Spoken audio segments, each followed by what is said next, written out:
नमस्कार। LISP ई education सबसे आसान भाषा में आपको computer software, hardware, programming language तथा एथिकल हैकिंग आदि फील्ड्स में वीडियो ट्यूटोरियल्स को दिखाता है। हमारी ऑनलाइन क्लासेस सबसे कम फीस में उपलब्ध हैं, जो engineering, BCA, MCA, CCC, O level तथा ए लेवल करने वाले स्टूडेंट्स के लिए एक बेहतरीन ऑप्शंस हैं, जो दूर होने की वजह से क्लासरूम नहीं अटेंड कर सकते हैं। हमसे जुड़ने के लिए दिए गए नंबर पर व्हाट्सएप करें या मेल करें। तो चलते हैं आज की अपनी क्लास की तरफ। आज हम एक्सेल में कंडीशंस लगाना सीखेंगे।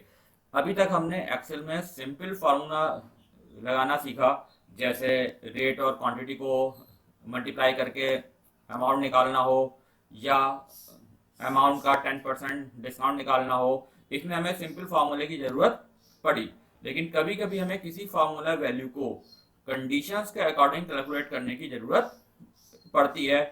जैसे कि यहाँ आप देख रहे हैं कि एक शीट दी गई है जिसमें कि स्टूडेंट के नाम दिए हैं, उनके टोटल मार्क्स दिए हैं 5 सब्जेक्ट्स के। यहाँ पे हमें परसेंटेज और रिमार्क निकालना है। तो परसेंटेज निकालने का फॉर्मूला तो वही सिंपल ही है कि टोटल मार्क्स अगर हम 5 से डिवाइड कर देंगे तो टोटल मार्क्स मेरा है B4 और इंटू मैंने 5 से डिवाइड कर दिया तो इसकी ये परसेंटेज निकल के आ जाएगी। और पहले की तरह हम इस परसेंटेज के फॉर्मूले को कॉपी कर देंगे तो सबके लिए परसेंटेज निकल के आ जाती है। अब यहाँ पे हमें निकालना है रिमार्क। रिमार्क के लिए हमको मान लीजिए ये कंडीशन दी गई कि जिसकी परसेंटेज 50 से ज़्यादा है उसके लिए रिमार्क में लिख के आए पास, वरना रिमार्क में लिख के आए फेल। यानी कि जिसकी परसेंटेज 50 से अबव आ रही है उसके लिए रिमार्क में लिख के आना चाहिए पास और वरना लिख के आना चाहिए फेल। तो यहाँ पे हमें जो रिमार्क निकालना है वो सिंपल कंडीशन के अकॉर्डिंग नहीं है, के अकॉर्डिंग यूज करना है। ये एक सिंपल फार्मूला यहाँ पे नहीं लगेगा, यहाँ पे हमें एक कंडीशनल फार्मूला लगाने की जरूरत पड़ेगी। तो जब हमें एक्सेल में कंडीशनल फार्मूला लगाने की पड़ती है तो वहां पे फिर हम इसके लिए इफ कंडीशन को यूज करते हैं। और इफ कंडीशन का फॉर्मेट ये होता है कि हम लगाते हैं इक्वल्स टू इफ, इसके बाद पहले आता है टेस्ट कंडीशन की, जिस कंडीशन को हमें चेक करना है वो कंडीशन आती है। और अगर ये कंडीशन के ट्रू होने पर ट्रू एक्सप्रेशन में जो स्टेटमेंट लिखे होते हैं वो एग्जीक्यूट होंगे, और कंडीशन के फॉल्स होने पर जो फॉल्स एक्सप्रेशन में जो स्टेटमेंट लिखे होते हैं वो एग्जीक्यूट होते हैं। तो हम देखते हैं कि इस फॉर्मेट के अकॉर्डिंग हम रिमार्क का फॉर्मूला किस तरीके से लगाएंगे। कि हमें यहाँ पे निकालना है कि अगर परसेंटेज 50 से ज्यादा है तो वो पास है वरना फेल है। तो हम कैसे लगाएंगे? फॉर्मूले के लिए इक्वल से शुरू करते हैं, फिर हम यहाँ पे टाइप करेंगे इफ, और इसके बाद फिर इसमें आता है टेस्ट कंडीशन। टेस्ट कंडीशन हमारी क्या है कि परसेंटेज 50 से ज्यादा होनी चाहिए। तो परसेंटेज के लिए हमारा सेल है C4, और यहाँ पे हमने लगाया चूंकि ये 50 से ज्यादा होनी चाहिए इसलिए हमने लिखा कि ये जो परसेंटेज है ये 50 से ज्यादा होनी चाहिए। इसके बाद लगाएंगे कॉमा, और फिर आएगा इसमें ट्रू एक्सप्रेशन। ट्रू एक्सप्रेशन हमारा क्या है कि 50 से ज्यादा होने पे क्या होना चाहिए? पास। तो मैंने यहाँ पे टाइप कर दिया पास, और इसके बाद फिर कॉमा लगा के फिर आएगा फॉल्स एक्सप्रेशन। फॉल्स एक्सप्रेशन क्या है कि अगर 50 से कम होगी तो यहाँ पे आना चाहिए फेल, तो मैं यहाँ पे टाइप कर दूंगा फेल, और इसके बाद मैंने ब्रैकेट क्लोज कर दिया। और जब एंटर करेंगे तो यहाँ पे इसका रिमार्क पहले का कैलकुलेट होके आ जाएगा। अब पहले की तरह ही हम इस फॉर्मूले को दोबारा कर लेते हैं कॉपी। तो यहाँ पे आप देख रहे हैं कि सबके लिए अलग अलग एक्सप्रेशन आ गए, जिसकी भी परसेंटेज 50 से ज्यादा है, जैसे ये आप देख रहे हैं, ये आप देख रहे हैं, इसके में पास आ रहा है, और जिनकी 50 से कम है उन सबके में फेल आ रहा है। तो इस तरीके से हम अपने एक्सेल में कंडीशंस के अकॉर्डिंग फॉर्मूला की वैल्यू को कैलकुलेट कर सकते हैं। तो यहाँ जो हमने ये परसेंटेज लगाई कि ये ग्रेटर देन इक्वल टू, ये हमारे कहलाते हैं रिलेशनल ऑपरेटर। तो इस तरह के कुछ और ऑपरेटर भी हमारे हम इसमें यूज कर सकते हैं, जो कि हमारे ये होते हैं रिलेशन ऑपरेटर। कि अगर हमें केवल ये चेक करना है कि वैल्यू इससे बड़ी है तो हम यूज करते हैं ग्रेटर देन का सिंबल, ये लेस देन का सिंबल होता है। इस तरीके से ये ग्रेटर देन इक्वल टू का सिंबल होता है, लेस देन इक्वल टू का सिंबल होता है, और जहां कहीं पे हमें नॉट इक्वल टू चेक करना वहां पे हम इस सिंबल को यूज करेंगे। तो ये हमने एक सिंपल एक्सरसाइज समझ ली कि एक कंडीशन को यूज करते हुए। तो आइए इस कंडीशन को तो कुछ और एक्सरसाइज को भी हम सॉल्व करते हैं। जैसे कि एक एक्सरसाइज मान लीजिए ये है, यहाँ पे हमें आइटम के नेम, इनके रेट, क्वांटिटी, अमाउंट, डिस्काउंट और नेट निकालना है। अब अमाउंट का फॉर्मूला तो सेम वही रहेगा जैसे कि हमने पहले किया था, रेट इंटू क्वांटिटी। तो इसके लिए हम क्या करेंगे, रेट हमारा किसमें है? B3 में, और इंटू क्वांटिटी हमारी C3 में, तो यहाँ पे दे देंगे C3, और एंटर किया तो ये हमारा अमाउंट कैलकुलेट होकर आ गया। बाकी हमने सबका यहाँ पे ट्रैक करेंगे, सबके लिए अमाउंट हमने कैलकुलेट कर लिया। अब यहाँ पे हमें निकालना है डिस्काउंट। डिस्काउंट के लिए हमें ये कंडीशन दी गई कि अगर उसका जो अमाउंट कैलकुलेट होके आया वो अगर 10,000 से ज्यादा है तब तो डिस्काउंट निकालना है अमाउंट का 10%, वरना निकालना है अमाउंट का 5%। तो अब यहाँ पे देखते हैं कि हम कंडीशन हमारी क्या होगी। फिर हमने यहाँ पे लगाया इक्वल और फिर इफ।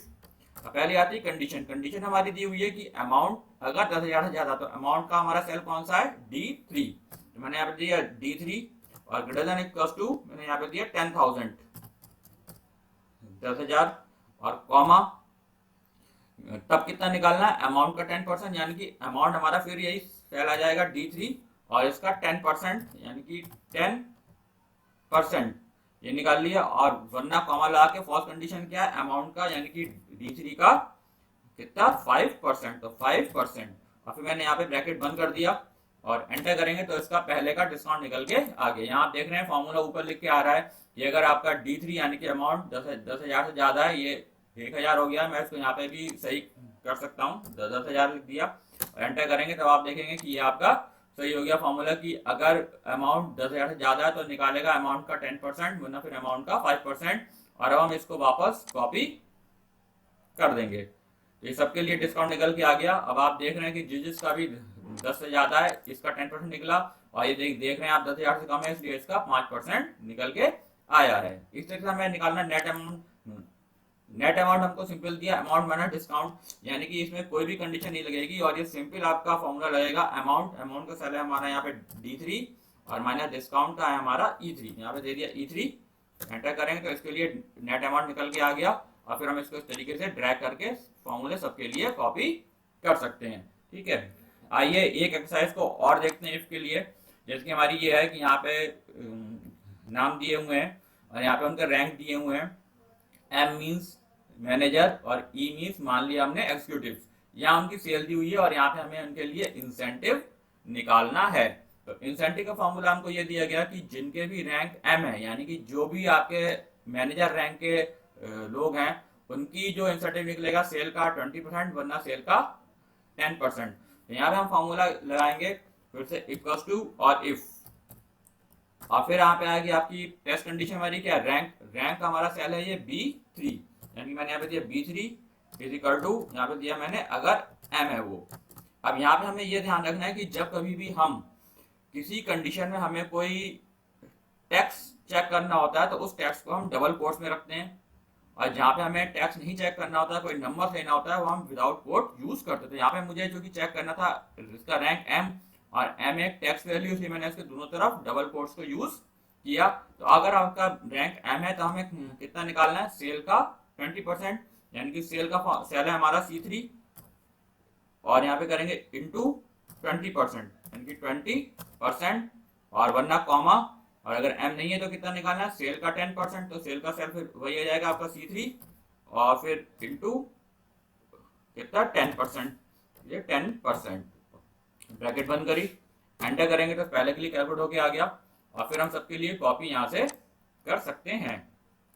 तो इस तरीके से हम सबके लिए अपने अलग अलग कंडीशंस के अकॉर्डिंग सबकी फॉर्मूला वैल्यू कैलकुलेट हो जाएगी। यहाँ पे आप फॉर्मूला देख रहे हैं कि अगर इसका M है तो इसका निकला है 20% और इसका E है तो इसका निकला है 10%। तो इस तरीके से हम अपने कंडीशंस को यूज करते हुए अपने फॉर्मूला वैल्यू को कैलकुलेट कर देते हैं। तो आज हमने यहाँ पे सिंपल कंडीशंस को यूज करते हुए फॉर्मूला वैल्यू को कैलकुलेट करना सीख लिया। इसके बाद आपके लिए आता है आज का होमवर्क। तो आज आपको इसी बेस पे कुछ एक्सरसाइज दी जा रही है जो कि आपको करनी है और इसका सोल्यूशन हम कल की क्लास में देखेंगे। यहाँ पे पहली एक्सरसाइज ये है कि यहाँ पे आपको लोगों के नाम दिए हुए हैं और इनकी यहाँ पे एज दी हुई है। यहाँ पे आपको निकालना है इनका रिमार्क, और रिमार्क की कंडीशन ये दी गई है कि अगर दी गई एज 18 से ज्यादा है तो रिमार्क में लिख के है एलिजिबल फॉर वोट, और नहीं तो रिमार्क में लिख के है एलिजिबल फॉर वोट। ये आपकी पहली एक्सरसाइज है। इसके बाद दूसरी एक्सरसाइज जो आपको करनी है वो ये है कि यहाँ पे पहले की तरह जैसे हमने इससे पहले भी एक इलेक्ट्रिसिटी बिल कैलकुलेट करना सीखा था, लेकिन वो सिंपल था। यहाँ पे हमारी कुछ कंडीशंस के अकॉर्डिंग अब हम यहाँ पे कैलकुलेट करेंगे। तो यहाँ पे हमारा जो है भाई उसी तरीके से प्रीवियस रीडिंग और फाइनल रीडिंग दी हुई है। यहाँ पे हमें टोटल यूनिट वैसे ही निकालनी है, final reading minus previous reading, और अमाउंट अब जो हमारा निकल के आएगा वो टोटल यूनिट पर डिपेंड करेगा कि अगर जो निकल के आई टोटल यूनिट वो 300 से ज्यादा है तब तो अमाउंट कैलकुलेट होगा वो 5 रुपये पर यूनिट के हिसाब से, वरना फिर कैलकुलेट होगा 3 रुपये 45 पैसे पर यूनिट के अकॉर्डिंग आपको अमाउंट कैलकुलेट करना है। तो यहाँ पे भी एक सिंपल सा फॉर्मूला आपको इफ को यूज करते हुए लगाना है। आखिरी एक्सरसाइज ये है आपकी होमवर्क के लिए कि यहाँ पे आपको किसी बैंक के कस्टमर की लिस्ट दी हुई है, उनके यहाँ पे अकाउंट टाइप दिए हुए हैं, उनके यहाँ पे बैलेंस दिए हुए हैं, यहाँ पे हमें उनका निकालना इंटरेस्ट।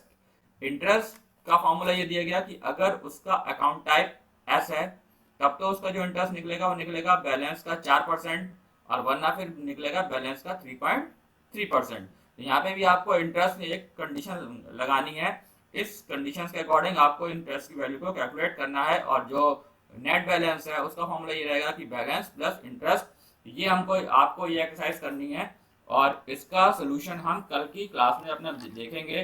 तो उम्मीद है कि आपको इसमें कोई ऐसी दिक्कत नहीं आएगी, क्योंकि इससे पहले हम बहुत सिंपल तरीके से कंडीशंस को लगाना सीख चुके हैं।